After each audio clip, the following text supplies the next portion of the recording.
Juan Ramón Lucas, presentador, periodista. ¿Cómo estás, Juan Ramón? Bien, pues encantado de estar aquí y dispuesto a escuchar y a responder lo que pueda.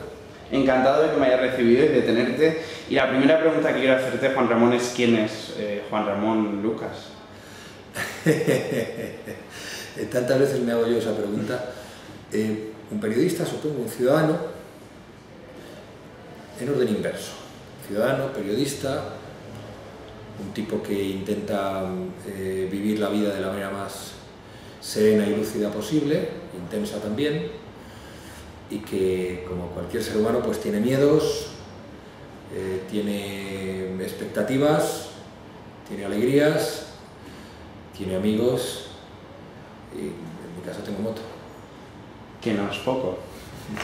¿Por qué eres periodista y no director de cine, por ejemplo? Porque en algún momento de lucidez alguien decidió que, quizá yo mismo, no recuerdo si fui yo mismo, que mejor me dedicara al periodismo porque la dirección de cine no iba a ser mi lugar de recorrido vital. Entonces me gustaba contar cosas, me gustaba escribir y seguramente entendí que era más eficaz, más realista en todo caso, que yo contara las cosas escribiéndolas o hablándolas que utilizando las imágenes y una cámara de cine. ¿Quién es el amor de tu vida, Juan Ramón? El amor de mi vida, en el sentido más convencional del término, es sin duda Sandra Ibarra, mi pareja. Mis hijos también, en diferentes territorios afectivos, ¿no? Pero muy intensos. El amor de mi vida, en un sentido mucho más amplio, es la condición humana, el género humano y la naturaleza, que son la misma cosa. ¿Por qué, me vas a permitir que te haga esta pregunta o no, por qué ahora mismo estamos haciendo esta entrevista y no estás casi terminando de despedir en días como hoy? ¿Por qué? Estaría ahora mismo grabando la promoción. ¿Por qué? Pues porque este es un oficio inestable y en el que las cosas cambian por circunstancias que esperas o que no esperas. Estás en un sitio y luego no estás. Forma parte de la dinámica de la profesión y en un momento determinado alguien decide que yo no tengo que estar ahí. Y por eso estoy aquí ahora por la mañana y no me he levantado a las 3 de la mañana y puedo responder a tus preguntas con algo más de lucidez que si tuviera que haberme levantado a las 3 de la mañana y hacer 6 horas de radio en directo. ¿Eres un ser humano especial? ¿Una persona con tu vida, con todas las experiencias, las personas, tu carrera profesional y personal? ¿Eres un ser humano especial? No, para nada. Yo soy un ser humano bastante normalito, en el sentido de que me pasan las mismas cosas que a todos los seres humanos, con la diferencia de que, y es verdad, esto es un singular privilegio, la gente te conoce y te muestra el público afecto. Y que tienes acceso a personas y a realidades que no todo el mundo tiene acceso. Pues algunos le llaman poder, yo suerte le llamo, o trabajo, no sé. No he reflexionado mucho sobre ello, la verdad. Pero sí, yo me considero, porque tengo las mismas necesidades fisiológicas que cualquiera y tengo las mismas ambiciones, miedos, inquietudes que cualquier ser humano. ¿Qué ambiciones tienes, hablando de ambiciones? A corto plazo, los próximos... El equilibrio, la serenidad, la lucidez, esas son mis ambiciones, son mis búsquedas. Y en el terreno personal no ambiciono más de lo que tengo, que es mucho, me refiero a lo que es puramente afectivo. Y en el profesional, soy muy ambicioso, siempre lo he sido. Y ambiciono volver a tener un lugar de encuentro con esta gente que me dice que ha perdido algo, un poquito de sí mismos, o algo que para ellos será muy importante cuando ha desaparecido el programa que yo hacía, ¿no? Mi ambición ahora mismo es esa, que no es poco. Más tarde te preguntaré sobre tu ambición profesional a corto plazo. En estos días se está debatiendo mucho, hablando, algunas noticias salen, pero no es mi prioridad, aunque para otras personas podría serlo. Lo que se ha dicho no es cierto. Y más tarde, si te parece, hablamos si quieres, pero quiero, teniéndote a ti delante, creo que hay otras cosas de tu vida mucho más interesantes y aunque no sean exclusivas, pero sí que a nivel personal más interesantes. Y te quería preguntar, por un lado, la amistad, los amigos. Hemos dicho antes que has conocido miles de personas, tanto familiares como compañeros de trabajo, como amigos y conocidos. Y en tu vida, Juan Ramón, en estos años, ¿qué te han dado las personas y los amigos? La gente, sobre todo en los últimos 5 años, me ha dado muchísimo. De hecho, yo creo que la vida y en esta profesión nuestra especialmente son ciclos, más o menos rápidos en función de circunstancias personales, ¿no? Y yo desde hace un tiempo, prácticamente desde el viernes 13 de julio, estoy tratando de mirar hacia el futuro. Pero me resulta muy difícil, porque constantemente, y no me molesta, sino como explicaré todo lo contrario, me encuentro gente que me está diciendo que me echa de menos, que qué va a hacer ahora, en algunos casos que solo se ha quedado.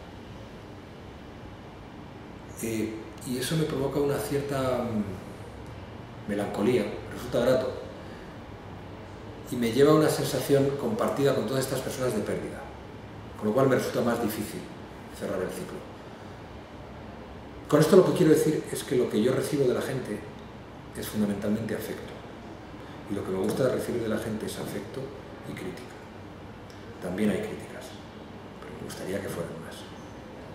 Y lo que recibo de los amigos es básicamente eso, afecto y crítica. Y yo lo que espero de los amigos es verdad y cariño, en ese orden. ¿Cómo se mantiene una amistad? ¿Cómo se conserva una amistad?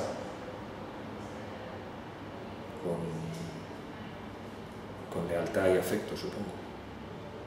¿Supones Nunca me lo o sabes? Claro, no. Es decir, yo no tengo muchos amigos. Pero, ¿cuántos tienes? Pues no sabría decirte. Pero buenos amigos no son más de 10. Esa gente a la que llamas cuando estás jodido. O con la que compartes los buenos momentos. Entonces yo procuro conservarles a base de afecto y verdad. Afecto y verdad. Los jóvenes, sabes muy bien la situación en la que está nuestro país, el mundo en general, la crisis de valores, ya no solo la crisis económica, de mercados, la crisis de valores, y los jóvenes están siendo arrastrados por la situación económica, la falta de oportunidades, en algunos casos la falta de ética de algunas partes de la sociedad. ¿Qué hacemos los jóvenes, Juan Ramón? ¿Tú qué nos dirías, ya no solo a la hora de buscar trabajo, que también, o de buscar oportunidades, sino con toda esta etapa, esta tan corta etapa de la vida, de estos años que nos están tocando vivir? ¿Qué hacemos? ¿Cómo buscamos soluciones? ¿Cómo buscamos alternativas y futuro? En definitiva, ¿qué hacemos? Desde luego no quedarnos quietos, eso en primer lugar. Y yo a mis hijos lo que les digo es que luchen por las cosas en las que creen y se formen. Es verdad que cuando hablas de formación, de preparación, la gente dice, bueno, yo llevo 8 años estudiando, he hecho todos los másteres posibles, y aquí estoy, no tengo trabajo, estoy trabajando de dependiente en una hamburguesería. Pero así y todo, esa formación es la que te va a facilitar salir de ahí, si quieres salir de ahí, o desarrollarte en tu propio trabajo. Pero también desarrollarte personalmente. Yo creo que es muy importante que tengamos principios. Y cuando tienes principios, pelear por ellos. ¿Cómo se adquieren los principios? Tratando de conocer el mundo, conociendo el mundo, tratando de conocerlo. ¿Y cómo se conoce el mundo? Atendiendo, leyendo, viajando si puedes, pero como no todo el mundo puede viajar, tratando de saber qué pasa en el mundo y quién hace qué y por qué. Dejándote llevar por el instinto. No pretendiendo, no permitiendo que te pidan explicaciones por todo. Y siendo independiente. Yo creo que hay una herramienta vital, esencial, que efectivamente se está perdiendo en la escala de valores. Y es el respeto y un amor entendido como solidaridad. Es más fácil hablar de solidaridad que de amor, pero estamos hablando de lo mismo. Y yo creo que esa recuperación de valores, que no te da de comer ni te da trabajo, te permite ser más íntegro. Y si tú creces y eres más íntegro y te preparas, seguramente las oportunidades no te lleguen a la primera de cambio y seguramente tengas que hacer cosas que no querías hacer. Pero la derrota y el fracaso forman parte del trayecto vital y alimentan el éxito, porque solo si lo intentas y fracasas, sabes cuál es tu límite. Y esto no son solo palabras, tomas el impulso para el siguiente paso. En Estados Unidos, que en muchas cosas no es ejemplo, y desde luego no lo es en la consideración de la sociedad como colectivo, como lo público allí tiene mucho menos valor, hay sin embargo un valor que aquí algunos empiezan a importar, y es el valor del fracaso. Es decir, cuando te caes, no has perdido, sino que has aprendido, porque lo que te ha pasado no te vuelve a pasar, o si no depende de ti, ya sabes dónde no tienes que moverte para que no te pase.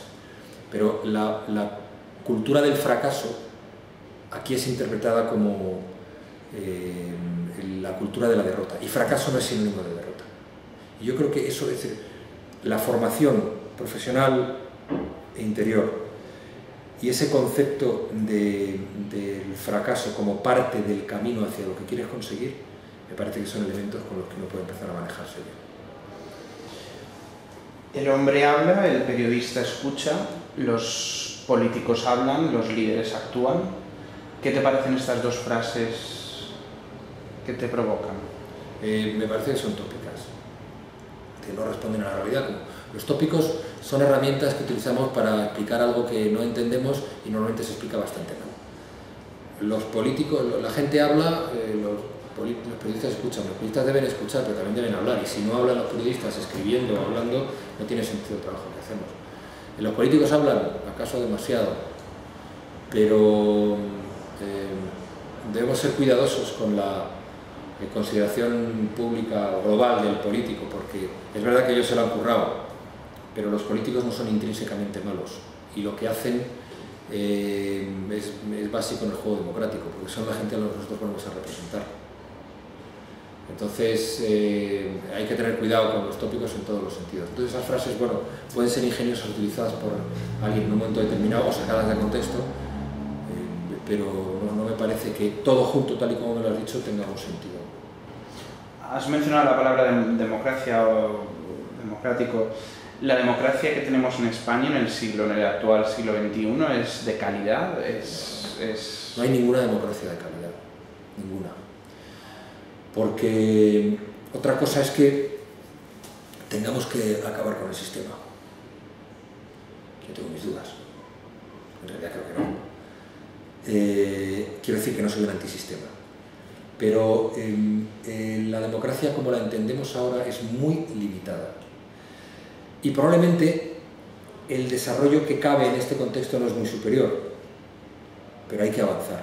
Es decir, yo creo que es poco democrático o poco saludable desde el punto de vista democrático que los políticos que nosotros elegimos salgan de los partidos y no salgan de los ciudadanos. Es decir, que en las listas pongan los partidos a quien quieran según su propia conveniencia y no se elijan en función del deseo de los ciudadanos, que cuando votan listas cerradas de partidos políticos que ellos han elaborado. Pero los ciudadanos quieren eso, porque llevamos muchos años votando ese bipartidismo que lleva a eso. No necesariamente. Se vota a partidos grandes de trayectoria y tradición democrática porque tenemos miedo de votar otras opciones, no sea que gane el enemigo, porque eso está muy asentado. Pero si tuviéramos el valor de dar el paso y exigir mayor calidad democrática y votar a los partidos que están en ese compromiso, pues a lo mejor las cosas empezaban a cambiar. Pero no solamente eso, es decir, yo creo que los ciudadanos estamos muy alejados de las decisiones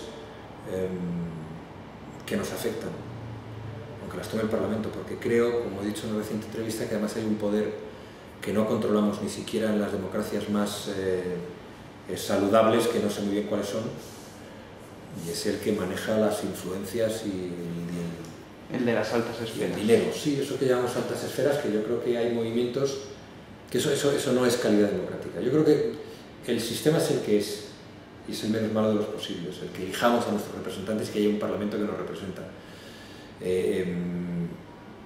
La democracia asamblearia yo creo que no sería práctica y es excesivamente desordenada, no tiene sentido. Igual que tampoco lo es, porque es un engaño, la democracia electrónica o de Internet. Creo que el sentido democrático de la representación popular es el menos malo en este momento, pero incluso en él nosotros tenemos que avanzar todavía, porque falta representatividad, falta transparencia. Se puede andar en la transparencia, se puede andar en la representatividad, se puede andar en la cercanía de los ciudadanos con sus representantes políticos. Entonces es lo que hay que andar y ahondar. La frase a la que creo que hacías referencia exactamente te la iba a preguntar, te iba a comentar sobre ella porque me impactó, y decías que hay un poder en la sombra que mueve cosas sin que los ciudadanos podamos hacer nada. Y esto es posiblemente muy verdad y muy triste a la vez. Ya, pero yo no lo por sé. No decir otro adjetivo. Yo no tengo constancia de ello. Yo lo que sí sé es que me parece que cuando la realidad no es solamente lo que ves, sino el origen de lo que ves. Cuando yo veo una manzana en el suelo, no tengo que ser muy listo para saber que se ha caído. No he visto ni cuándo se ha caído, ni cómo se ha caído, ni de dónde se ha caído, a no ser que esté debajo de un manzano. Entonces ya sé que se ha caído de ese árbol, pero sé que se ha caído, y eso no me lo niega nadie. Entonces, como yo sé las cosas que pasan, como veo cosas, como escucho, como observo, esto solo puede ser por esto y por esto. Y bajo esa perspectiva llego yo a esa conclusión, que por otra parte es evidente y hay gente que ha reflexionado y ha escrito muchas líneas sobre eso. Yo en referencia a esta frase te quería preguntar, repito, hay un poder en la sombra que mueve cosas que los ciudadanos no podemos hacer nada, y te quería preguntar quién es el poder y qué está haciendo. ¿Quiénes son ese poder al que los ciudadanos no podemos hacer nada y qué está haciendo? Y si te atreves a mojarte. No, yo lo que creo, los esquemas lo tengo muy fácil. Yendo hacia arriba, hay una política que se impone desde ámbitos que no son estrictamente democráticos, aunque su origen sea ese, pretendidamente, que es la Unión Europea y el mundo financiero del que dependen, que imponen políticas que se está demostrando que no son eficaces. Llevamos mucho tiempo escuchando hay que sujetar, hay que contener el déficit, porque así empezamos a crecer. Y las medidas que se toman no consiguen contener el déficit. Ahora se nos está diciendo, bueno, este año conseguimos contener el déficit, en 2013 acabamos la recesión. Pues no lo sé, mire usted, ojalá. ¿Quién mueve todo eso? ¿Quién decide que se recorte la inversión pública? Quien lo hace sobre todo cuando se ve que en Estados Unidos la austeridad excesiva no funcionaba y el soltar la mano ha sido práctico, ha sido útil. ¿Quiénes son los mercados? Nos dicen, bueno, los mercados son señoras que en Alemania tienen un dinerito en un fondo de inversión, perfecto. ¿Quién decide qué se hace con esos fondos de inversión? ¿Quién y cómo? Porque se me ha explicado muchas veces cómo funcionan las bolsas, pero ¿qué es lo que hace que un valor suba o baje? ¿Quién y por qué en un momento determinado empieza a vender acciones de una determinada empresa? ¿Por qué se toman medidas en España para que crezca su credibilidad y la prima de riesgo está cada vez más alta? ¿Por qué el día en el que los presupuestos generales del Estado están en discusión en España sube la prima de riesgo? ¿Todo esto quién lo mueve? El mercado. Pues el mercado son personas. Y detrás de esas personas hay decisiones que afectan a millones de personas. Lo que no es público, lo que no es público, lo que no sabemos. ¿Quién toma esas decisiones? ¿Quién? ¿Y por qué? Yo no lo sé. Lo intuyo. En un despacho, ¿Y qué ¿quién es una intuyes? persona? Pues que hay personas que tienen intereses y que toman decisiones en función de esos intereses que afectan a sus empresas y a su propio patrimonio personal. ¿Dónde están? ¿Hasta dónde llegan? No lo sé. Eso sí que no lo sé. Pero que las hay seguro. Y que en muchos casos están en connivencia con poderes políticos. ¿Crees en alguna teoría de conspiración? No. No, eso no. ¿Por qué? Pues no creo en una teoría de conspiración, yo creo en intereses. ¿En ninguna? No, es decir, las teorías de la conspiración solo son útiles o solo se resultan reales cuando se ha producido la conspiración y tú has visto que se ha producido. Yo lo que estoy hablando es de un mundo que cada vez se maneja más gracias a la tecnología desde lugares concretos, lejanos a donde las decisiones que se toman afectan directamente. Quien decide el precio del café no es el señor que lo cultiva en África o en Colombia. Es un señor que puede que esté en Suiza o en Luxemburgo desde un avión entre Tahití y las Azores, no lo sé. Pero eso no hay una conspiración global para hundir la economía y para acabar con el sistema y colocar...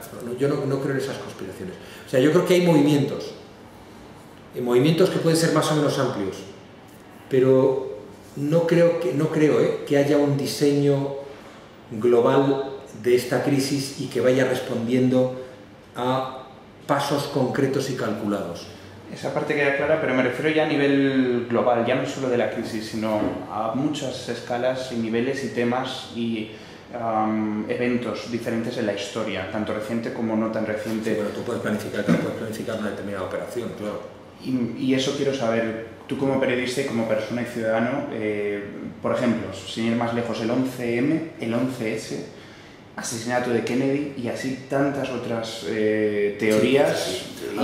Y muchas fundadas. Son teorías. ¿Crees en alguna? Vale, ¿O te creíste todo lo que nos contaron de estos eventos? Yo no me creo casi nada. ¿En qué parte estás? No me creo casi nada, pero hay mucho conspiranoico. Evidentemente a Kennedy no lo mató un tío ni dos. Y eso se ha investigado ya suficiente. Hay poderes que actúan de manera... Es decir, cuando se producen esas actuaciones no democráticas de poderes ocultos, hay veces que trascienden. Y entonces se descubre el pastel. Y entonces se intenta ocultar. Hay muchos casos. Yo creo que el de Kennedy es un caso bien traído. De una conspiración antidemocrática. Pero eso no es una conspiración universal. Yo te había entendido mal la pregunta. El 11M, en el caso de España, no es ninguna conspiración. Es un grupo de iluminados que intenta repetir la hazaña entre comillas, del 11S. Que no creo que haya una conspiración que si ETA, que si no sé qué. No, vamos a ver, pasó lo que pasó y está judicialmente probado y además yo me lo creo. El 11M. ¿Te crees la versión que sabemos a día de hoy del 11M? Sí, me la creo decir. No, es que no tengo... Sin dudas. No. Lo que pasa es que no tengo... Es decir, la conspiración que otros presentan tiene un tufillo político interesado que no me parece relevante.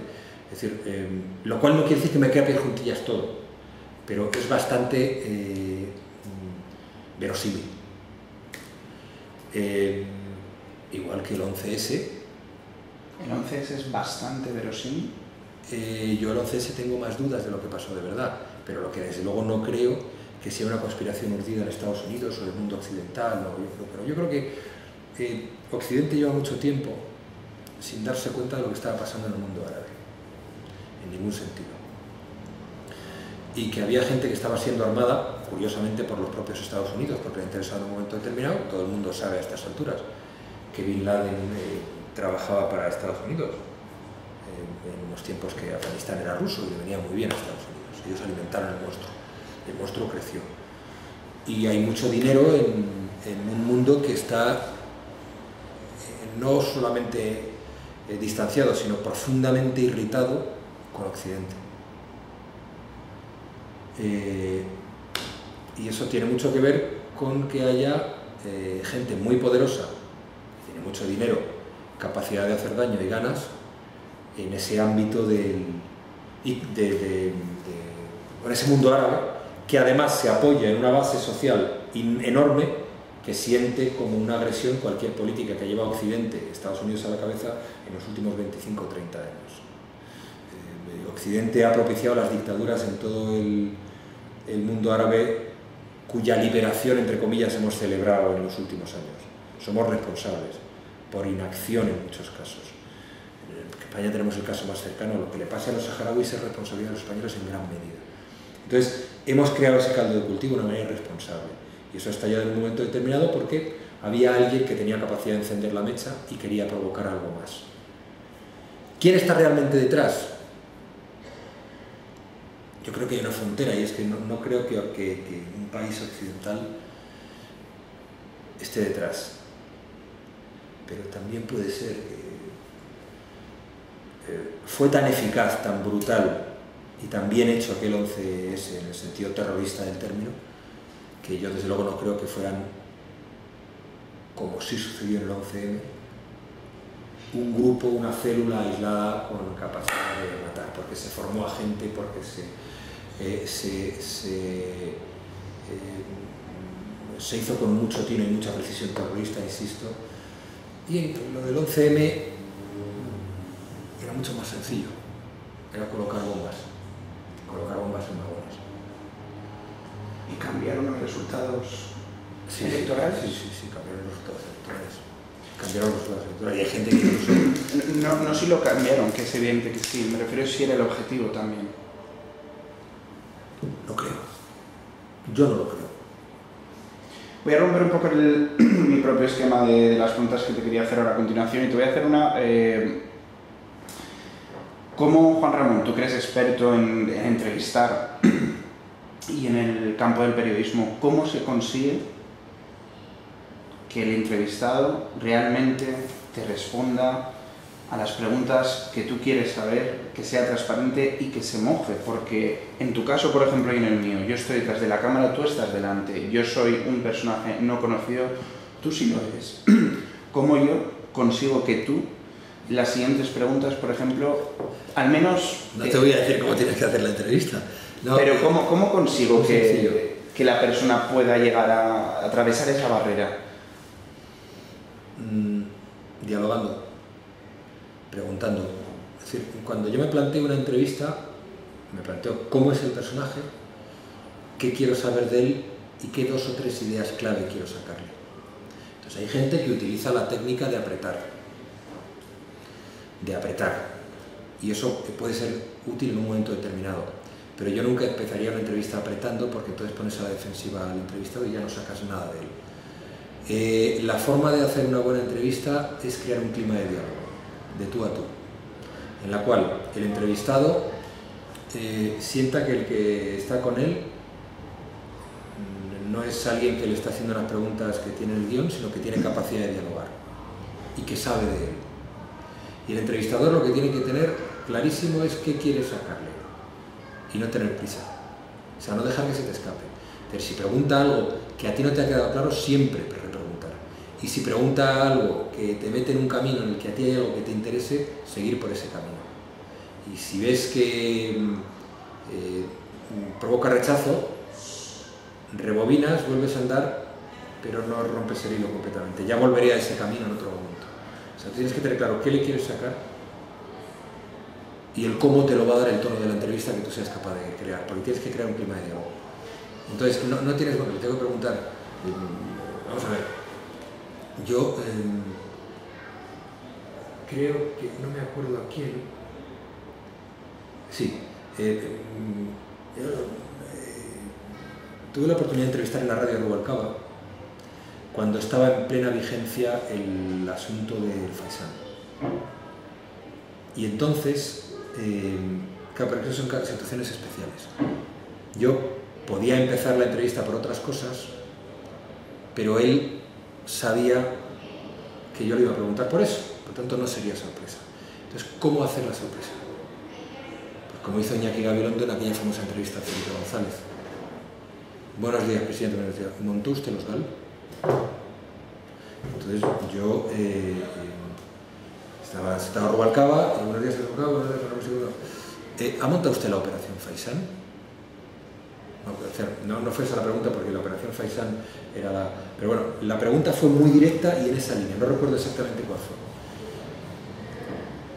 ¿Montó usted el operativo para avisar a ETA? Entonces me miró, pues no. Entonces, ¿qué me dice? Entonces, a partir de ahí creas un desconcierto que se puede poner a la defensiva, pero no le va a quedar más remedio que responderte como tú quieres. Pero, ¿qué te va a responder al fin y al cabo Rubalcaba a esa pregunta? Pues no. Entonces, a eso me refiero. ¿Cómo consigues realmente? Porque ¿qué va a decir? Porque yo voy a ver si está nervioso o no. Y entonces le voy a decir, le veo a usted nervioso. ¿Le inquieta esto? Y para eso me falta pum, pum, pum, pum. ¿Le inquieta esto? No, pero mira, cualquiera lo diría.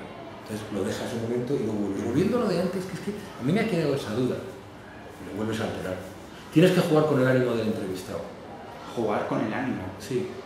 Tienes que saber calar, primero conocerle, luego calarle en cuanto puedas y entonces ver por dónde le llevas. Hay gente que responde a las preguntas agresivas, pero normalmente si creas un clima y es un clima de diálogo, es más fácil que lo que tú quieras lo saques. Luego hay otro elemento también, que si el tema está de mucha actualidad le vas a pillar la defensiva y se lo ha preparado. Entonces tienes que clavársela cuando menos se lo espera. Pero eso es práctica. Hablando de clavársela cuando menos se la espera, ¿cuándo ha sido la última vez que has hecho el amor? ¿Por qué te tengo que responder a eso? Es privado. ¿Por qué no? ¿Qué tiene de malo hacer el amor y contarlo? No, lo que pasa es que forma parte de la esfera privada y no creo que sea muy relevante, pero vamos, no hace mucho. ¿Cómo se hace el amor? Algo que le pregunté a Iñaki Gabilondo. Con cariño y con complicidad y jugando. Jugando. Sí, jugando. Es un juego, al final el sexo es un juego. Es un juego, mira, yo el otro día, una cosa que me hace mucha gracia, cómo nos gusta... Ah, vale, sí. Me hace mucha gracia cómo nos gusta... me he colocado otra vez. Ahí. Cómo nos gusta a los humanos jugar con el agua. No hay cosa más divertida que ver una playa donde hay olas en verano. Vale, perfecto. No hay cosa más divertida, bueno, hay muchas cosas más divertidas, pero a mí me resulta muy divertido ver en verano, sentarme en la playa y ver cómo personas de toda edad y condición juegan con las olas. Y todos nos encanta llegar a las olas, tirarnos, que nos tire, tal, sobre todo en el Mediterráneo, en zonas de mar un poco abierto, que hay olas grandes y están calentitas, pues nos gusta mucho jugar con el agua. Pero es que también nos gusta mucho jugar en la piscina.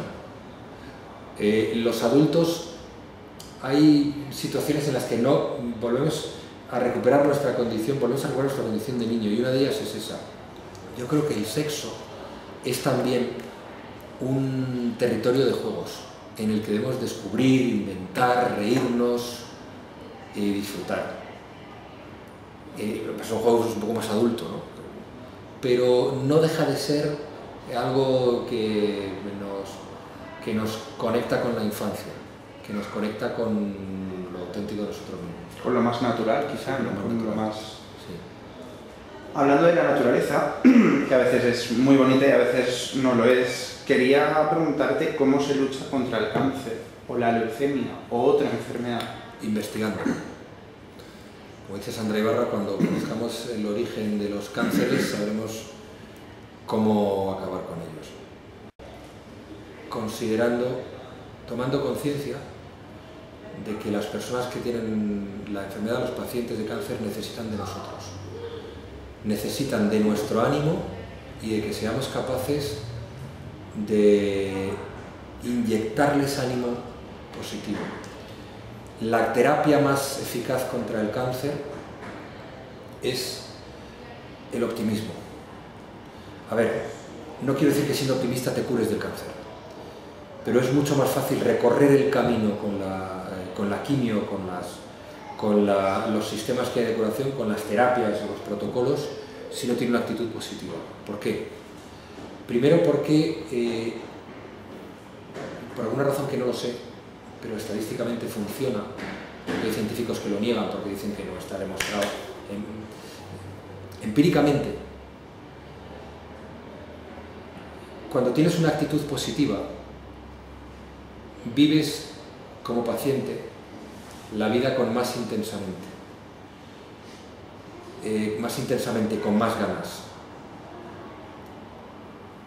y apoyas la curación formal por otros sistemas, insisto, la convencional, porque tú crees en eso, y además, si al final no consigues vencer con esa actitud positiva el tiempo que has vivido la enfermedad, lo has vivido mucho mejor que si estás esperando la muerte. En ese sentido yo creo que es muy importante el compromiso de los médicos. Muchos de ellos niegan que lo que yo acabo de decir sea cierto, pero saben por experiencia que es mucho más fácil tratar, hay más disposición a alguien que tiene una actitud positiva. Y en ese sentido sería importante que ellos, al ser conscientes de eso, trataran de entender que cuando te enfrentas a un paciente de cáncer no es solo importante que le cures la enfermedad, sino que le ayudes a sobrellevarla. Ah, no, esa no es mi función. No, sí es tu función, porque tú eres médico. Y entonces, ahí es donde entra el elemento conciencia, que la sociedad sepa que a los pacientes de cáncer, que podemos ser cualquiera, todos conocemos a alguien, hay que apoyarles porque, como a cualquier paciente de cualquier enfermedad, hay que ponerle en el lado de los que creen que se va a curar. Y hasta que no tomemos conciencia de eso, no habremos dado ese paso tan importante. Los enfermos de cáncer, los pacientes de cáncer son, como todos los pacientes de cualquier enfermedad, muy sensibles a las estadísticas, a las informaciones. Y si somos capaces de manejar las estadísticas cuidadosamente, porque si decimos que un 50% de cáncer se cura, mucha gente va a pensar que va a estar en el otro 50%. Si se manejan, no digo negarlas, no digo hablar de los mundos de Yuppie o diseñar un mundo feliz, pero contar las cosas con rigor. Se cura un 50% de determinado cáncer, en otros como el de mama es el 80%. Cuidado con las generalizaciones, cuidado con los lugares comunes. Si al tomar conciencia los medios de comunicación, los médicos, los ciudadanos tengamos o no gente cercana con cáncer, las instituciones, de lo importante que es una actitud positiva y de lo importante que es que se siga destinando esfuerzo, energía, dinero a la investigación, precisamente para ir atajando, para ir acercando el camino al final de los cánceres. Entonces supongo que no será necesario ni que haya fundaciones, ni que haya tomas de conciencia, ni nada, ni que haya trabajos como esto, pero mientras tanto sí hay que seguir apoyando la investigación y la toma de conciencia. Más tarde te preguntaré por una fundación que conoces al menos un poquito, la Fundación Sandra Ibarra, y que nos cuentes, pues... Soy patrón de esa fundación. Lo sé, por eso quiero que luego te preguntaré, pero no quiero dejarme sin preguntarte de tus abuelos. ¿Qué tienen, en qué partes de tu cuerpo, de tu mente ahora mismo están tus abuelos reflejados en tu persona y en tu vida? En muchas cosas. No sabría precisártelo, pero mis abuelos, es curioso, nunca me había hecho esa pregunta, pero es muy interesante.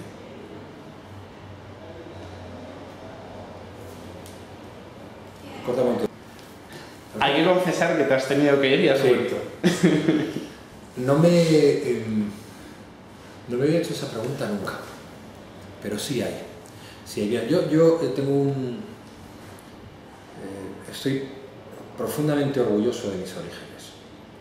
Mi padre era un pastor, hasta que se fue a la milia a los 20 años. Y mi madre era hija de un carpintero de Mieres, que su carpintería en realidad era una tapadera de maquis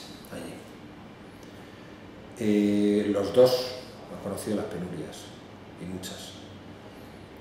Mi abuelo materno, Manolín, era carpintero y de izquierdas, mucho. Y mi abuela, Amelia, era una señora fuerte y muy práctica. Yo creo que de ellos, a través de mi madre, era una cierta conciencia social.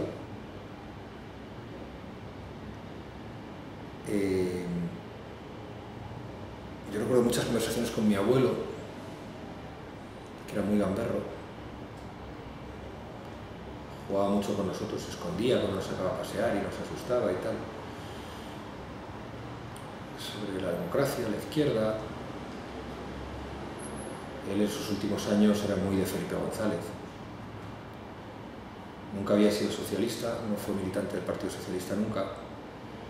Estaba más a la izquierda, pero en los últimos años ya mayor no llegó a afiliarse, pero sí era simpatizante del PSOE. Y mi abuelo paterno era otra cosa. Mi abuelo paterno escribía. Mi abuelo sí, Eduardo Lucas Noriega, escribía, el padre de mi padre. Mi padre es el pequeño de 8 hermanos, de un pueblo muy pequeñito de la Sierra de Cuera, que se llama Boquerizo, en Asturias, en Ribadedeva, en la zona oriental. Entonces él escribía y no le gustaba el campo, no trabajaba en el campo, de hecho era peón caminero y se iba a temporadas, yo creo que para huir de los trabajos del campo. Entonces estaba mi abuela Mercedes Rodríguez con los hijos, a cargo de los hijos. Y Mercedes Rodríguez era una tía fuerte, corajuda, de muchísimo carácter que yo sigo viendo ahora a través de mi tía Emilia, que tiene 94 años y un par de ovarios que tira para atrás. Y mi padre era más cercano al carácter más cercano al carácter de mi abuelo, el escritor, que era un tipo muy tranquilo, que no se complicaba la vida, o se la complicaba, pero que no quería molestar a la gente, que no...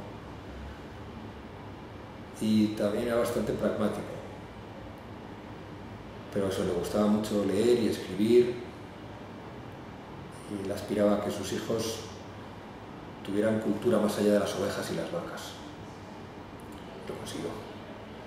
Mi abuelo se murió en el año 1969, tenía yo 11 años. Si él hubiera sabido que iba a tener un nieto periodista, hubiera sido el tío más feliz del mundo. Ahora mi abuelo estaría encantado. Mi abuelo se murió unos meses antes de que el hombre pisara la luna. Y se murió señalado en el pueblo porque era el tonto que decía que alguna vez el hombre pisaría la luna. Lo señalaba, ¿no? Pero quiero decir que mi abuelo siempre decía: vamos tan deprisa que algún día llegaremos a la luna. ¡Ah, Nardo, ¿cómo vas a llegar a la luna, hombre? ¿Cómo vas a llegar a la luna? Él estaba convencido y no lo vio por unos pocos meses. Mi abuelo, yo espero tener mucho de mi abuelo Eduardo, esa capacidad de ver las cosas y ese amor por la cultura. Y de mi abuelo Manolín, pues esa conciencia social, ¿no? Y luego me gustaría también ser práctico como mi abuela y fuerte como la otra abuela. Y luego, aparte de eso, no sé lo que tengo de cada uno de ellos. Imagino que algo hay, algo de eso hay. Sí, y no sé en qué partes y no sé en qué proporción he repartido. Gracias por esa respuesta tan interesante. Cambiando un poco de tema, Juan Ramón, Toni Garrido, despidiendo un día Asuntos Propios, dijo: mi amigo Lucas es un buen ejemplo de lo que quiero ser de mayor. Sí, eso dijo el día que despidió su programa, sí. Con el comienzo del final de su programa. Exacto, y quería preguntarte, ¿eres mayor? Y yo creo que no, yo creo que eres muy joven, efectivamente, de espíritu, de persona y exteriormente, ¿por qué no también? Pero, ¿qué quieres ser de mayor? Esa es mi pregunta para ti. Yo cuando ¿Qué quieres ser de mayor? Quiero tener la lucidez y el ingenio de Toni Garrido. Yo aspiro a la lucidez y al ingenio. Yo admiro a la gente ingeniosa y Toni lo es. Admiro a la gente inteligente y Toni lo es. Yo creo que Toni tiene mucho más que enseñarme a mí que yo a él. pero le agradecí y se lo he dicho personalmente esas palabras mucho. Yo cuando sea mayor quiero ser como Toni Garrido, como Iñaki Gabilondo. Lúcidos, inteligentes y capaces de comunicar. Lo que pasa es que la vida es el presente, es lo que vivimos ahora. Lo que yo quiero ser, tengo que serlo ahora. Y si quiero aspirar a ser algo, tengo que estar ya transitando el camino de aspirar a ser algo. Es un poco lo que decía antes con los jóvenes, ¿no? Yo quiero llegar a esto, porque empieza a andar. Entonces, cada día que avances en esa dirección, estás siendo un poco eso. Por tanto, la ambición diaria, la ambición, los objetivos vitales son el compromiso diario con la vida. Y cuando no tengas esos objetivos que te acercan un poco más, cuando tengas ese ánimo o esas ganas de ir a ese objetivo que te acerca un poco más a lo que quieres ser, pues entonces estarás muerto. Pero es decir, mi ambición es todos los días ser un poquito más lo que quiero ser. ¿Llegarás a ser lo que quieres ser? No, porque si el día que llegue a ser completamente lo que quiero ser, estaré muerto.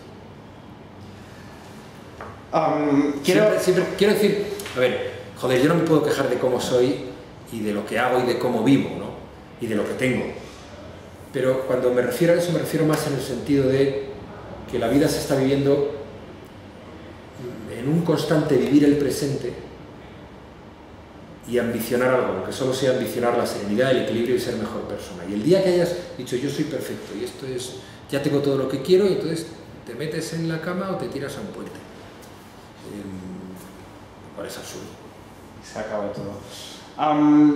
Hablando de acabar, todo lo contrario, empezar, quiero, y hablando también de Toni Garrido, de ti, y dos personas más que voy a añadir, que hace muy poquitas semanas os juntasteis, os vimos dentro de la Cazatoria, ¿no? Exactamente. Quiero preguntarte, por un lado, por Salvados. Es el mejor programa de entrevistas que hay porque en la creo... televisión española, en toda España, desde luego. No podría no preguntarte por Salvados, pero antes de preguntarte por Salvados, te quiero contar y preguntar. Te quiero contar que casualmente llevo con Jordi Évole unos 6-7 meses intentando cada semana entrevistarle, conseguir una entrevista con él. Con Ana Pastor llevo aproximadamente unos 9 meses cada semana intentándolo, y hasta la fecha no solo no he sido satisfactorio, sino que no me han dicho nada. Y yo les admiro muchísimo, como a ti, como a como a todas las personas que he conseguido entrevistar hasta la fecha, a las cuales estoy muy agradecido. ¿Qué consejos me das para que en mi caso pueda llegar a, por lo menos, si no conseguir entrevistar, pero no sé, ¿qué hago con Ana Pastor y con Jordi Évole para poder tener, aunque fueran 10 minutos de su tiempo? Muy difícil. Yo no puedo decirte nada. ¿Algún consejo? Personalmente, además hay mucha cercanía también personal y afectiva. Hay gente a la que no le gustan las entrevistas, que prefiere no estar hablando, porque mira, también tienes que pensar, y eso no responde a tu pregunta, pero voy a intentar responder, que hay muchísima gente que te llama todos los días para hacerte entrevistas de todo tipo, condición y pelaje. Entonces, si tú quieres conseguir una entrevista, tienes que ofrecer algo diferente. Pero eso es muy difícil. La entrevista evidentemente es diferente, está muy bien y tal, pero eso ellos no lo saben. Entonces, tú deberías intentar que a ellos les llegara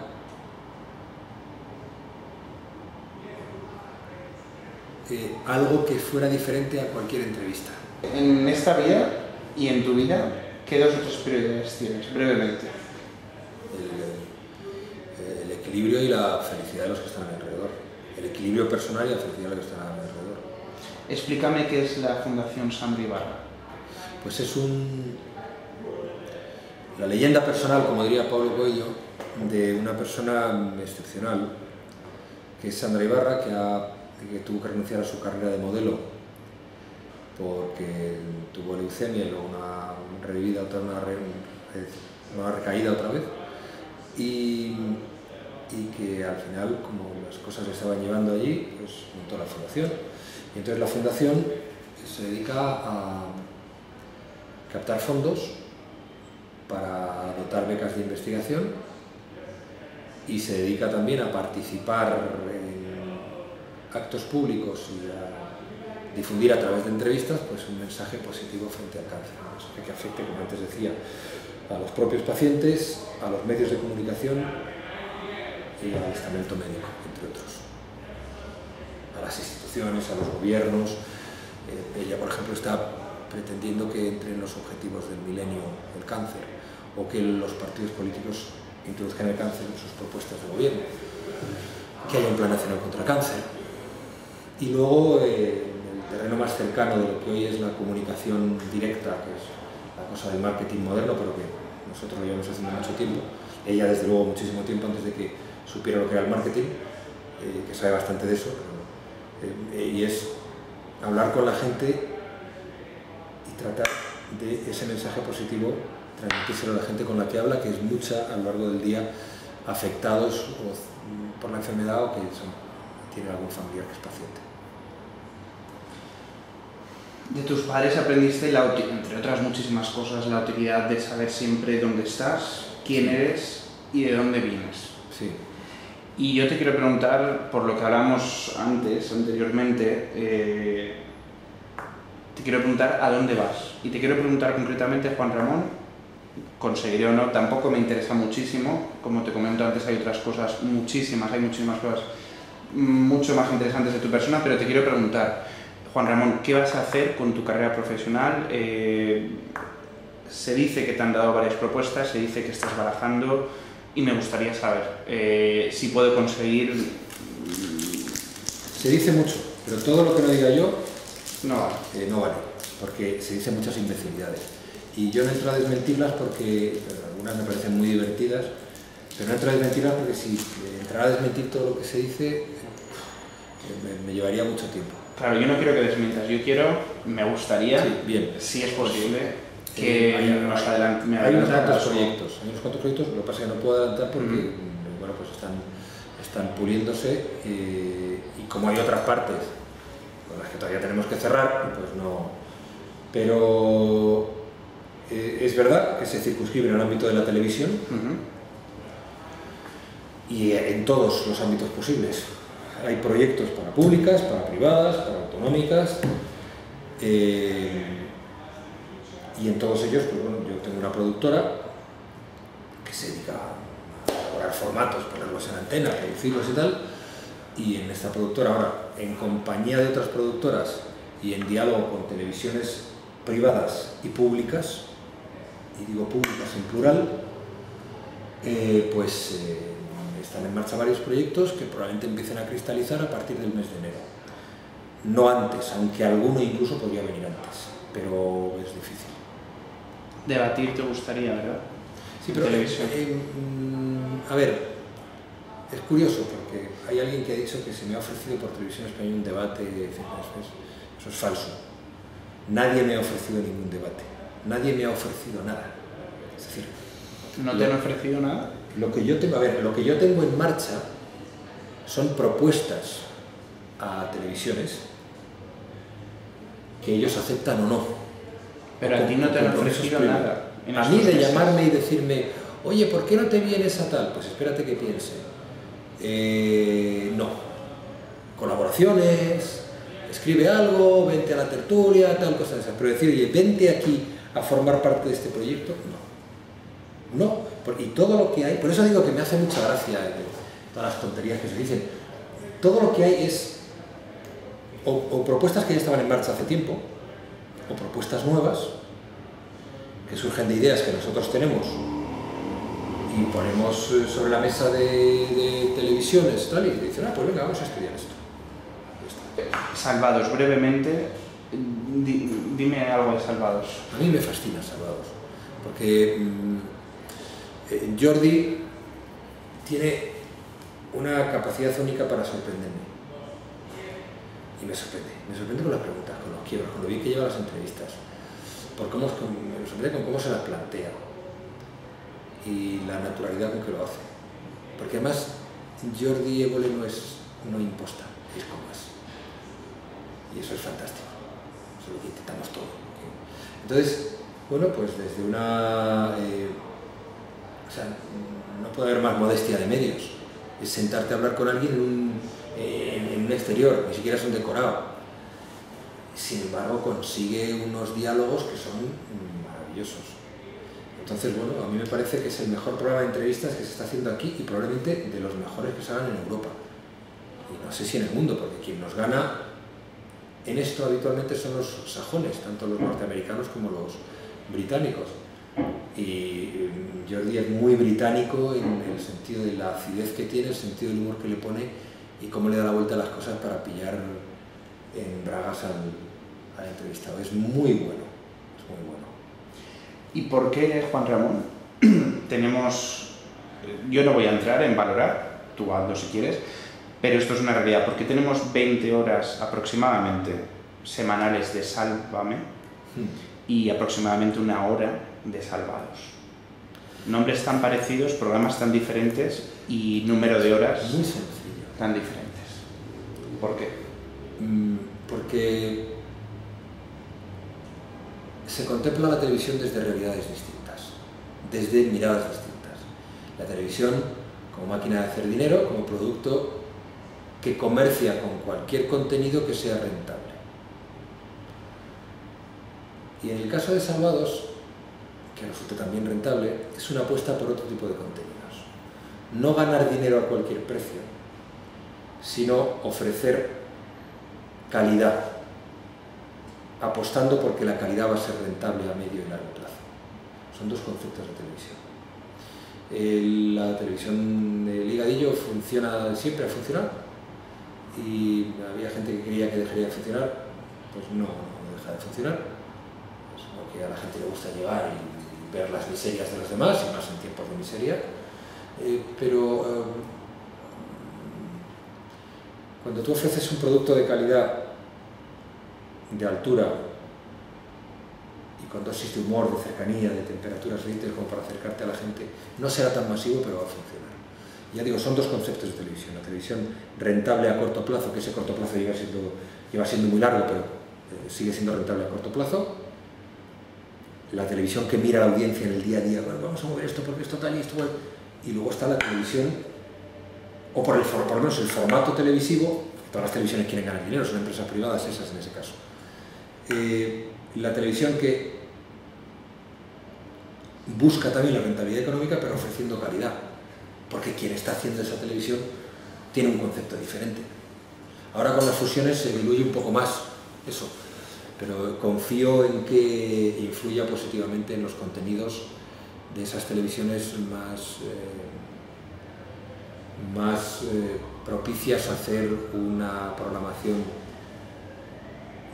rentable o cortoplacista, aunque ese corto plazo se lleve manteniendo mucho tiempo, que una programación que apueste más por la calidad, aunque se gane menos dinero en ese mes o en ese ejercicio. Pero Salvados es Sálvame, ¿es una oferta o es una demanda? No, Sálvame es una oferta. O sea, quien pone el programa en la tele son los programadores y la gente lo ve. Entonces, cuando se ve que eso funciona, se va alimentando eso. Entonces, hay demanda porque hay oferta, pero lo primero que hay es la oferta. ¿El huevo o la gallina? No, primero la gallina, que es la que pone el huevo. La gallina ha salido un huevo, pero vamos a empezar. La gallina es la que pone el huevo. Y luego, a partir de ahí, podemos remitirnos a Dios, el huevo y la gallina, o si quien crea eso, o al Big Bang.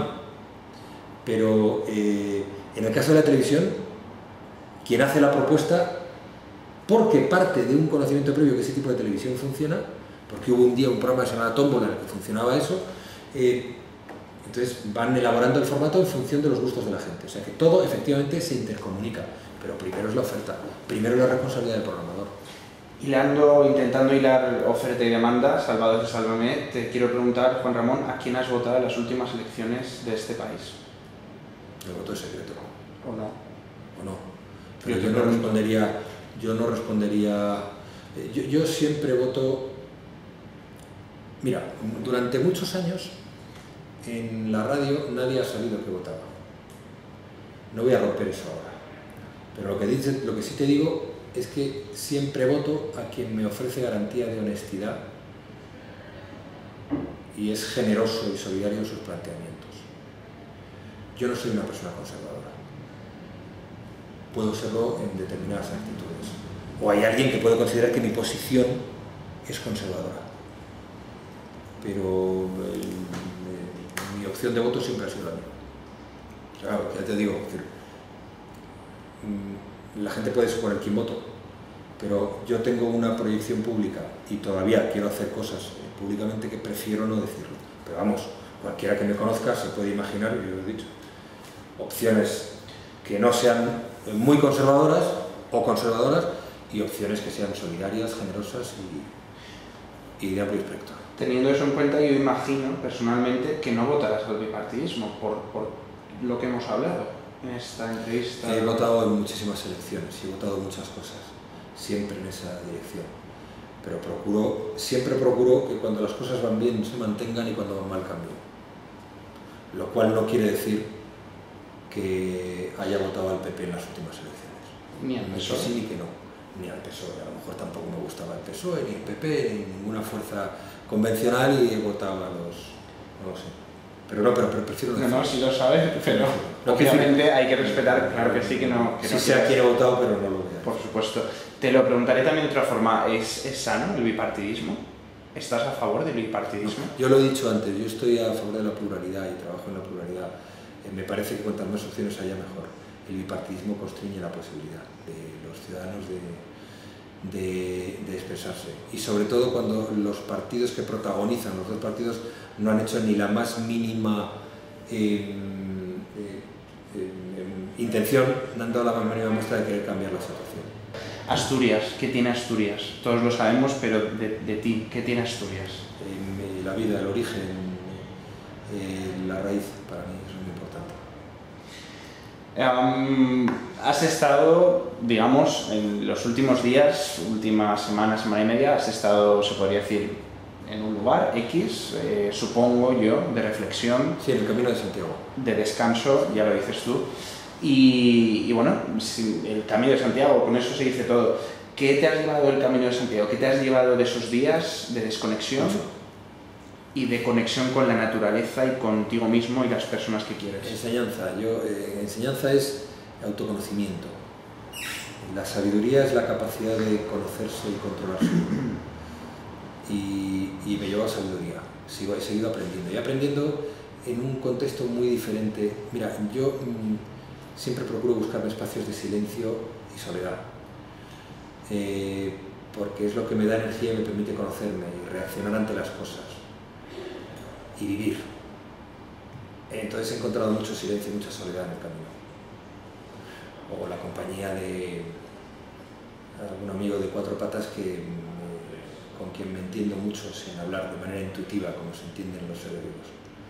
Entonces me he llevado muchas cosas, he aprendido, sobre todo soy un poco más sabio porque he aprendido a conocerme un poco mejor y a estar más cerca de la naturaleza, y eso nos hace más sabios. ¿Has encontrado alguna decisión? No, las decisiones las tomo cuando tengo que tomarlas. No pienso, es como la meditación, cuando tú meditas no piensas, simplemente te concentras y las cosas pasan y dejas que pasen.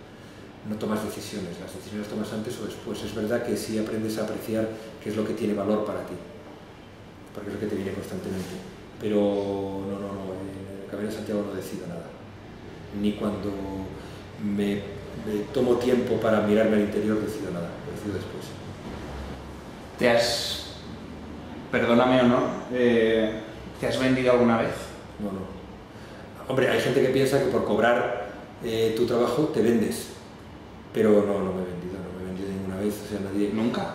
Nunca. Es decir, a mí nadie me ha dicho, oye, si haces esto en lo que yo no creo, te doy dinero. Jamás. Primero no me lo han dicho, y si me lo hubieran dicho, yo no lo hubiera hecho. No me vendo. O sea, otra cosa es que haga publicidad, pero hacer publicidad no es venderse, me parece una mirada muy simple. O sí, pero no tiene por qué ser ni malo. Hay gente que piensa que sí, yo creo que no.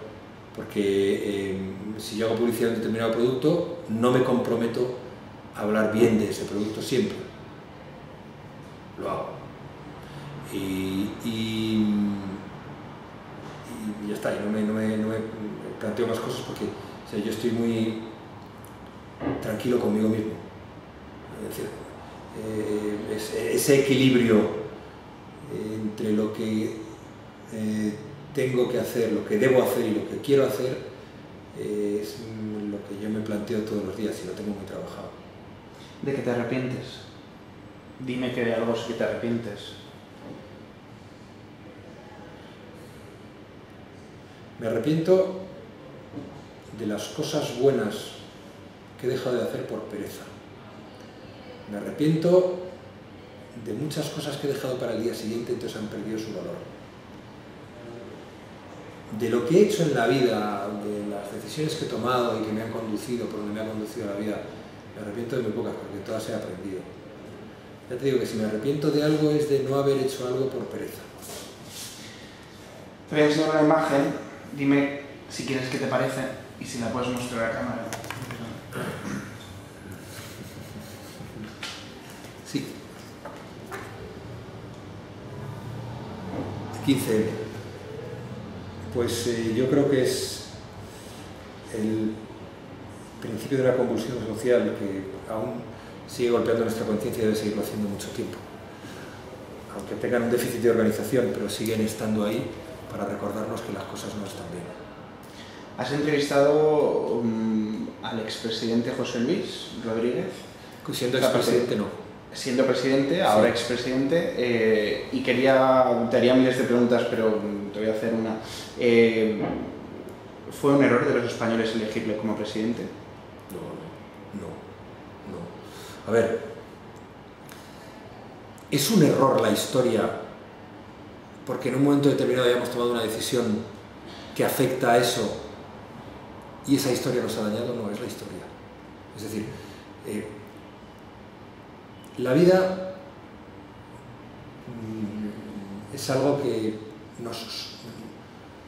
es tan íntimo, pero a la vez nos supera tanto que no podemos pretender ponerle...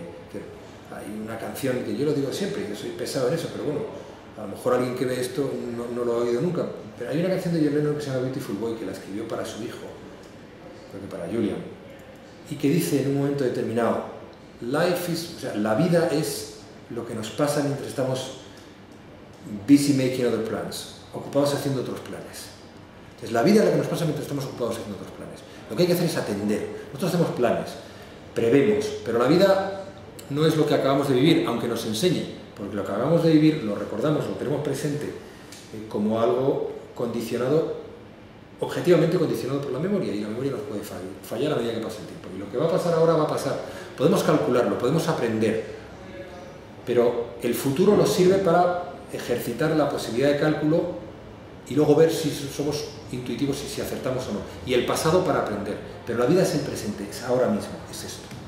Entonces, yo me puedo equivocar, pero no me voy a arrepentir de haber vivido. Entonces, que me arrepiento de, pues sí, algunas cosas, pero que un pueblo debe arrepentirse de una decisión colectiva que le ha afectado negativamente porque hay elementos... No arrepentirse, sino valorar como un error. Pero por esa regla de tres te pregunto, entonces, ¿podría haber sido un error o no haber elegido a Mariano Rajoy presidente y a su gobierno? Por la misma regla de tres. Y haber elegido en el 33 a Hitler y haber elegido a Reagan. Pero con Rajoy y lo que ha hecho en ahora va a hacer un año. ¿Hemos cometido un grave error los españoles o no? ¿Una gran elección o algo intermedio? No, vamos a ver. Yo repito, no soy capaz de tener la osadía de calificar una decisión de un colectivo como este país, como los españoles en las urnas, como un error. Puede ser, a la vista de lo sucedido, que analicemos la historia, bueno, pues aquí los españoles se equivocaron, tal, vale, es posible. Entonces, es que a mí lo de error y acierto es una cosa que discuto mucho, porque al final, ¿qué es un error? ¿Qué es un error? ¿Para quién es un error? Para ti. Un error es algo que he hecho mal y ha tenido malas consecuencias para mí. Pero ¿quién soy yo para decir que este país se ha equivocado eligiendo a Rajoy o eligiendo a Zapatero? Te lo preguntaré de otra forma, no el país ni los ciudadanos. ¿Se ha equivocado Rajoy, su gobierno? ¿Se está equivocando? Eso sí. Sí. Eso sí lo puedo analizar. Y yo creo que sí. Y yo creo que algunas cosas se están equivocando. A ver, vamos a ver. Insisto, la dialéctica error-acierto me parece peligrosa. Porque nunca vivimos lo suficiente o nunca tenemos la perspectiva suficiente, la información suficiente como para valorar las cosas en su justa medida. Quiere decir que error o acierto nunca son objetivos. Por tanto, hay que ser cuidadoso en eso. Ahora bien, yo puedo decir que se están equivocando en políticas, claro que sí, yo creo que es un error dejar sin sanidad a los inmigrantes. Yo creo que es un error aplicar políticas de ajuste cuando ya no hay nada que ajustar.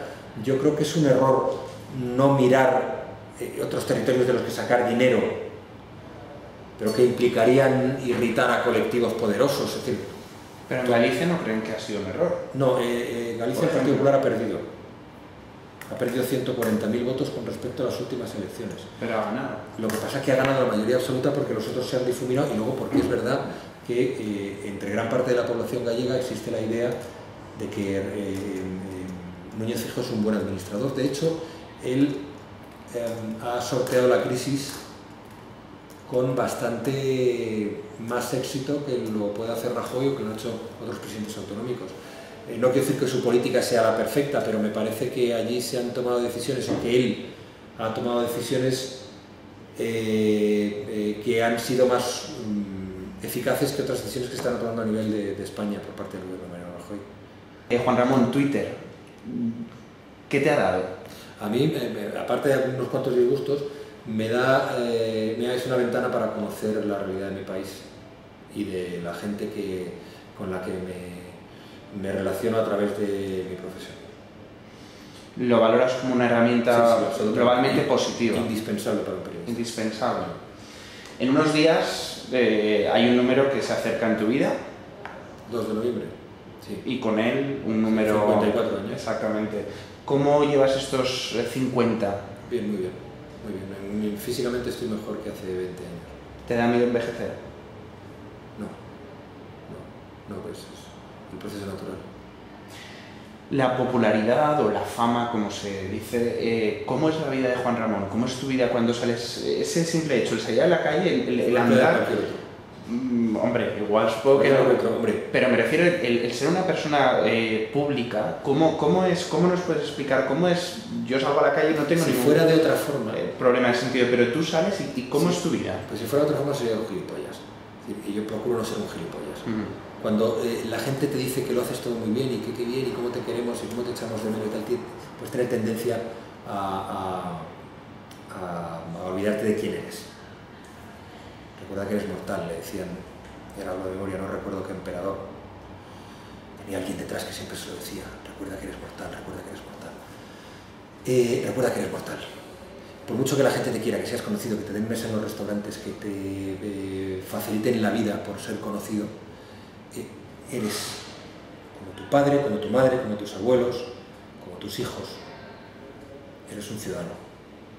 Y ese ciudadano tiene que ser un ciudadano que vive la vida de los demás ciudadanos, con el privilegio de la que la popularidad te da, y es que te hace las cosas más fáciles y que te muestra el cariño a la gente, pero tienes que ser ciudadano. Pero yo no hablaba del privilegio, hablaba precisamente de las contraindicaciones, es decir, ¿cómo es? Me refería al simple hecho de salir a la calle, te paran mucho en la calle, sí, puedes hacer una vida normal, es decir, la fama te quita... Quien dice que la fama es incómoda es un ingrato o es una mega estrella que no puede salir a la calle. Cualquiera de nosotros que somos conocidos en España, pero que puedes ir a pasear, que puedes estar en un restaurante, que te viene gente, se te acerca, pero que las masas, bueno, David Bisbal es amigo mío y con David es muy difícil estar en un sitio, eso ya quizás es un precio que en algunos momentos es muy alto, pero yo no tengo esa queja. Lo que pago es el precio que pago por otros privilegios. Brevemente también, ¿qué bofetadas te ha dado la vida? Una, supongo, una o dos o tres que puedas compartir o que quieras compartir. Brevemente, alguna la muerte de la gente cercana, y probablemente pensando en eso, la muerte de Carlos Llamas, que era mi amigo de Arama. Antes te decía sobre la crisis de valores, que los otros... a quien le dediqué el Ondas, que me dieron el año pasado. En 2011. ¿Algo más que quieras añadir sobre eso? No, que era el mejor periodista de radio que había. Sobre la crisis de valores, ¿qué dos o tres cosas nos diríais a los jóvenes? Mirad, nunca perdáis esto, nunca dejéis... O sea, nunca dejes de formarte, nunca dejes de buscarte, nunca dejes de luchar y nunca busca siempre tus principios. ¿Qué te ha parecido, sinceramente, esta entrevista y qué críticas o valoraciones puedes hacer? Un poco larga y buena. Podrías haber sido más incisivo en otros momentos. pero es verdad. ¿En qué? Ha sido muy respetuoso con el tema de mi futuro profesional y enormemente respetuoso con el pasado. ¿E incisivo en qué debería haber sido más A lo incisivo? mejor meterme a los dedos por la salida de Radio Nacional y este tipo de cosas. Y Pero está muy bien la entrevista, ¿eh? Porque me parece que ibas por otro lado, y eso está bien. el futuro en general, incluso el del planeta, ¿qué le pides? Parar. Paremos. Vamos a ver. Vamos a parar, qué pasa alrededor, qué podemos hacer, qué no estamos haciendo, para detenernos. Yo creo que yo decía el otro día en el Huffington Post, el problema de nuestro tiempo, la enfermedad de nuestro tiempo es el desamparo. Y entre otras cosas, el desamparo existe porque no nos detenemos a ver por qué hacemos las cosas, quiénes las hacemos, qué estamos haciendo con el mundo y con la gente. Entonces, parar. El mundo parar y cambiar las cosas y empezar a trabajar de otra forma, a vivir de otra forma. Y yo en lo personal tengo la suerte de tener una pareja estable, unos niños que están sanos y que creen que pueden tener futuro, que todos somos conscientes de que el futuro de nuestros hijos seguramente será peor que el presente nuestro. Y en lo personal no puedo desear más. Y en lo profesional, pues poder seguir trabajando en esto que me gusta y cerca de la gente. O sea, yo soy un tío afortunado. Pues tengo mis problemas, como todo el mundo, con los bancos, con las hipotecas y con tal. Seguramente lo tengo más fácil por ser una persona conocida y que puedes colgar un teléfono y alguien te escucha, pero me siento cerca de la gente que lo está pasando mal. Y a mí me resulta muy difícil celebrar la vida y lo que tengo, que es mucho, desde el punto de vista afectivo, sin pensar, joder, hay gente que no sabe qué le va a dar de comer a sus hijos el mes que viene y cuando ya los ha sacado del colegio porque no puedo pagarlo. Y uno no puede celebrar nada en estos momentos si no lo comparte con la gente que lo está pasando mal, y mucha gente que lo está pasando mal, por tanto, ese ánimo es delicado. Tres últimas preguntas muy breves. ¿Estamos destrozando este planeta? Sí. ¿Qué tenemos que hacer? Parar y ser conscientes de que es que aunque ahora no lo veamos y ahora pensemos en que vamos a ganar dinero, nuestro país va a ser muy potente, mis hijos y mis nietos van a vivir en un mundo de mierda, en el que a lo mejor, como decía Rosa Montero en su última novela, pues hay que pagar por el aire limpio. Y los que no pueden pagar ese aire limpio viven en guetos en los que el aire es el contaminado de fuera. Cuidado. ¿Qué me preguntarías, conociéndome lo que me conoces, más, menos, mucho, poco, teniendo la visión que puedas tener de mí? ¿Me harías alguna pregunta? ¿Veías muchos telediarios en Inglaterra? Te contesto Sí, luego. Muchos no, porque deprimen mucho y quizá dan una visión de la realidad que no es la real. No sé, pero yo tengo la sensación de que sí has aprendido comunicación allí. Y... Nada, pero yo creo que eso... ¿Que dónde te gustaría trabajar? ¿Empresa en radio? Con personas buenas.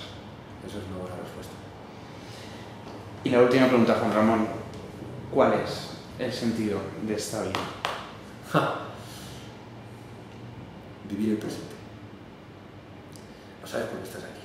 Solo hay dos certezas en la vida, que te vas a morir y que no sabes cuándo. Todo lo demás es especulación, salvo el presente. Entonces, ¿qué sentido tiene que yo esté aquí? No me tengo que preguntar por qué estoy vivo. No me tengo que preguntar por qué me tengo que morir, tengo que vivir. Entonces, la meditación que es una práctica, no una técnica, te enseña mucho eso, a saber lo que eres, y eres nada, al mismo tiempo eres todo. Es decir, mi valor es el valor de la parte del universo que yo ocupo y que soy, que es importante. Pero mi vida aporta al universo lo que yo sea capaz de aportar en el momento presente. Y lo que yo pueda pensar en mis planes de futuro que puedo aportar. Pero siempre tengo que aportar algo. Pasar por la vida nada más que pasando, pues no es una manera de vivir, es una mala vida. Y pasar por la vida haciendo daño a los demás y pensando solamente en ti es una forma que mucha gente vive bien, pero que a mí no me resultaría grata. Entonces, ¿qué es la vida? El presente, lo que podemos vivir ahora y hacer ahora con nosotros mismos y los demás. Y formar parte de un universo en el que tú tienes que aportar, y lo mejor que puedes aportar es hacer algo positivo por la gente, por las plantas, por tu mundo, por tus hijos. Eso es. Luego, es verdad que la dinámica de la vida de cada día te lleva a otros lugares, pero no puedes perder nunca la perspectiva que la vida es esto, es el presente, y que el sentido que tiene es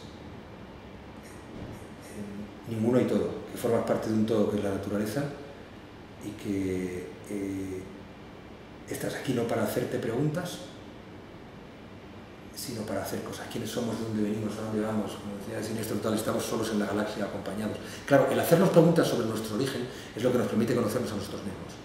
Pero la pregunta esencial es ¿qué soy ahora? ¿Qué hago ahora?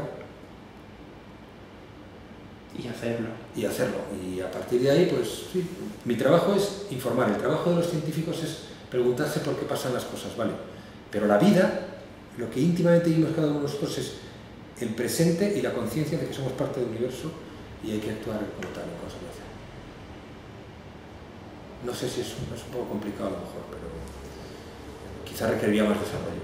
Pero vamos, es lo que creo, es decir, que la vida es el aquí y ahora, y el aquí y ahora no significa que no hagas planes o que no aprendas del pasado, pero lo que tienes es esto, lo que vives es esto. Con eso me quedo. Juan Ramón Lucas, pensaba que era un gran privilegio entrevistarte, ahora creo que ha sido un gran privilegio y me considero muy afortunado. Me quedan millones de preguntas, pero te quiero dar muchísimas gracias por tu tiempo. Me sale el ave.